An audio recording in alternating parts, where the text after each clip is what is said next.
दोस्तों मैं हूं ताहिर और आज की इस वीडियो में हम बात करने जा रहे हैं पेपाल के हवाले से कि पाकिस्तान में आप पेपाल का अकाउंट सऊदीया का कैसे बना सकते हैं। अब वैसे देखिए, इसमें मैं पहले से एक वीडियो बना चुका हूं, वहां मैं जिक्र कर चुका हूं कि आप फिलिपाइन के एड्रेस के ज़रिए पाकिस्तान में वेरीफाइड पेपाल अकाउंट कैसे बना सकते हैं और फिर पाकिस्तान में पेमेंट कैसे हासिल कर सकते हैं। लेकिन फिलिपाइन वाले पेपाल का मसला ये है कि वहाँ फ़ीस काफ़ी ज़्यादा है, यानी $100 ट्रांसफ़र करेंगे तो वहाँ पेपाल जो है $35 आपके चार्जेस काटता है, तो वो काफ़ी ज़्यादा हैं। जबकि अगर आप सऊदीया का अकाउंट बना लेंगे तो वहाँ पे जो फ़ीस है वो सिर्फ 1% है, यानी $100 ट्रांसफ़र करने पर आपको $1 फ़ीस देना पड़ती है। अब ये बहुत ज़्यादा अच्छा खासा फ़र्क है। और इसके लिए देखिए, जो हमारे साथ जो है यहाँ पर इस पूरी तफसील डिस्कस करेंगे वो हैं फ़याज़ अहमद। फ़याज़ अहमद जो है वो मेरे दोस्त हैं, ऑनलाइन का काम करते हैं वो भी, और वो ईबे पर जो है प्रोडक्ट सेल कर रहे हैं और उसी पर उनका काफ़ी तजर्बा है। लेकिन ईबे पर जो है अगर आप सेल करना चाहते हैं तो आपके पास पाकिस्तान में तो क्योंकि पेपाल का अकाउंट नहीं है तो आपको पेपाल अकाउंट चाहिए होता है, और फिर पेपाल के ज़रिए ही आप पेमेंट्स वगैरह रिसीव करते हैं।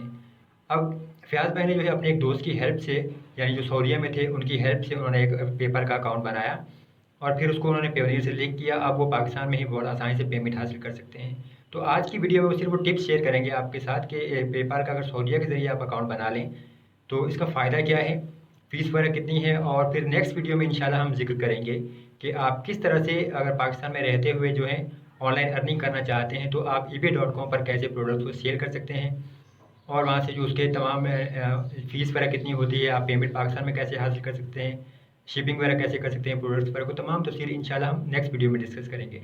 और अगर आपने चैनल को सब्सक्राइब नहीं किया तो चैनल को सब्सक्राइब ज़रूर कीजिए। और चलिए देखते हैं फ़याज़ भाई हमें इस बारे में कैसे गाइड करते हैं, और वो उनका अपना तजर्बा जो है पेपाल का पाकिस्तान में रहते हुए इस्तेमाल करने का, वो अपने यहाँ हमारे साथ शेयर करेंगे। बिस्मिल्लाहिर्रहमानिर्रहीम। अस्सलाम वालेकुम। मेरा नाम फ़याज़ है और मैं ताहिर साहब का दोस्त हूँ।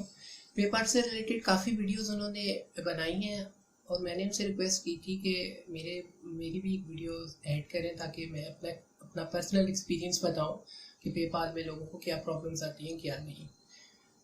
मेरे पास पहले यूके का मेरे पास पेपाल था और उसको मैंने काफ़ी देर 6 माह चलाया मैंने, लेकिन उसके बाद मैंने किसी अपने अजीज़ से लिया हुआ था, मैंने उनको वापस कर दिया।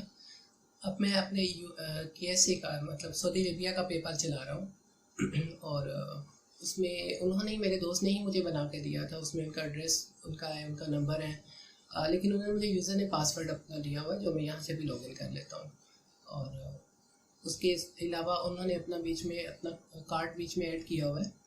सो पहले प्रॉब्लम होती थी कि पेमेंट उनके बैंक में जाती थी और वो बाद में मुझे फिर ट्रांसफ़र करते थे पाकिस्तान, जो काफ़ी दिक्कत होती थी क्योंकि उनको जाहिर बात है हर इंसान को कोई ना कोई काम होते हैं, हर कोई इंसान फ्री नहीं होता। सो मैंने भी पैनियर का जो है बैंक जो है वो मैंने लिंक किया पेपाल में।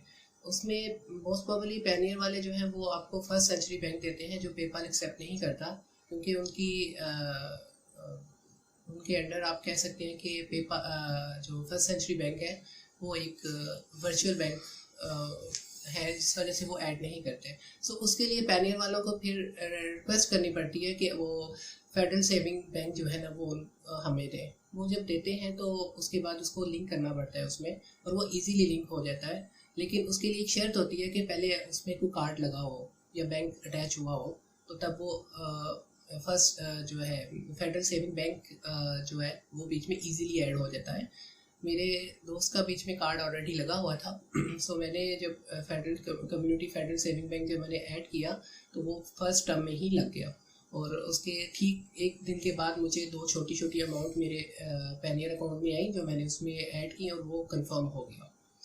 उसके बाद मुझे जितनी भी अमाउंट आती है वो मैं अपने उसमें सेंड कर देता हूँ अपने फेडरल कम्युनिटी बैंक में, और जो एक पूरे एक दिन के बाद ठीक 24 आवर्स के बाद जो है मेरे पैनियर में आ जाती है। और उसके बाद मैं उसको फिर अपना जो मैंने पैनियर में मैंने अपना बैंक ऐड किया हुआ मैं उसमें इजीली उसमें सेंड कर देता हूँ, ट्रांसफ़र कर देता हूँ। उसमें मुझे किसी किस्म की दिक्कत नहीं आती। और जहाँ तक चार्जेस की बात है तो पेपाल से अगर आप अपने फेडरल कम्युनिटी बैंक में जब आप सेंड करते हैं तो वो फ्री ऑफ कॉस्ट होते हैं, उसमें किसी किस्म के कोई चार्जेस नहीं होते हैं। और लेकिन जब आपके पैनियर में पैसे आते हैं तो वो 1% उसका लेते हैं टोटल अमाउंट का।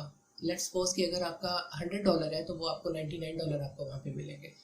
और इसके अलावा जब आप अपने बैंक में ट्रांसफ़र करेंगे तो वो जो रेट करंटली बैंक का होगा, इंटर बैंक रेट होगा, उसके मुताबिक जो है वो आपको उसमें सेंड करेंगे।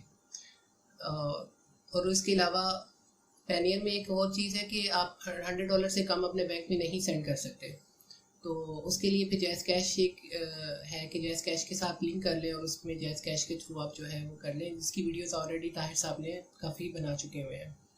सो मेरी सबसे ये रिक्वेस्ट है कि अगर किसी ने पैनियर के साथ अपना बैंक अटैच करना है तो वो फर्स्ट कम्युनिटी सेविंग बैंक जो है वो अटैच करें, क्योंकि जो है फर्स्ट सेंचुरी बैंक जो है वो जो है पेपाल एक्सेप्ट नहीं करता, और अगर समटाइम वो एक्सेप्ट कर भी ले तो वो थोड़े दिन के बाद वो लिमिट में आ जाता है।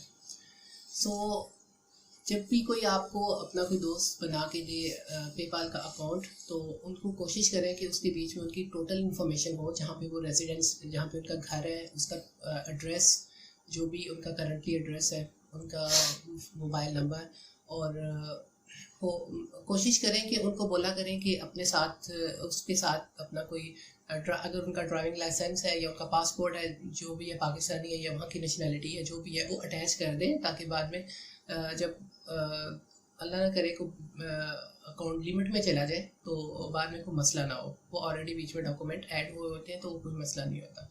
और एक छोटी सी बात मैं शेयर करूँ कि हमेशा नया अकाउंट को रन करने के लिए छोटी छोटी अमाउंट ही बीच में उसकी ट्रांजैक्शन ही किया करें। अगर आप फाइवर पे काम कर रहे हैं या फ्रीलांसिंग का काम कर रहे हैं तो आप उनको बोलें कि वो आपको छोटी छोटी अमाउंट $50, $100, इससे ज़्यादा की अमाउंट जो है ना वो ना मंगवाएं। और जब अमाउंट आपके पेपाल में आ जाए तो फ़ौरन इसको ट्रांसफ़र ना करें, उसमें 2 दिन का वेट करें, क्योंकि अगर आप फ़ौरन ट्रांसफ़र करेंगे तो वो 72 आवर्स के लिए पेंडिंग हो जाएगी और उसके बाद वो 72 आवर्स के लिए आपको वेट करना पड़ेगा। उसके 72 आवर्स के बाद वो अमाउंट आपके उसमें उधर से रिलीज़ होगी और 1 दिन के बाद आपके जो है फर्स्ट कम्युनिटी वो जो है फेडरल सेविंग बैंक में जाएगी, जो आपका पैनियर का अकाउंट है। तो कोशिश करें कि जो भी अमाउंट आपकी आती है उसको आप फ़ौरन जो है ट्रांसफ़र ना करें, 1 से 2 दिन इंतज़ार कर लें। तो उसके अलावा आपने ट्रांसफ़र भी अमाउंट करनी है तो छोटी छोटी अमाउंट ट्रांसफ़र करें, क्योंकि 2 महीनों तक या 3 महीनों तक वो आपको मॉनिटरिंग करते रहते हैं आपके अकाउंट की। वो छोटी छोटी चीज़ों के ऊपर भी लिमिट लगा लेते हैं, क्योंकि वो समझते हैं कि शायद आप मनी लॉन्ड्रिंग कर रहे हैं। सो इस वजह से हर चीज़ का ख्याल रखना पड़ता है। सो आज के लिए इतना ही काफ़ी है। बाकी मैं ईबे के ऊपर भी एक वीडियो बनाऊंगा, क्योंकि मैं ईबे पे काम करता हूँ, और ईबे क्या चीज़ है, उसके ऊपर किस तरह काम करते हैं, उसके ऊपर लिस्टिंग किस तरह करते हैं, वो मैं नेक्स्ट वीडियो में आपको बताऊँगा। सो मेरी वीडियो देखने का बहुत शुक्रिया, और ताहिर साहब का चैनल सब्सक्राइब कीजिएगा ज़रूर। बहुत शुक्रिया। अल्लाह हाफ़िज़।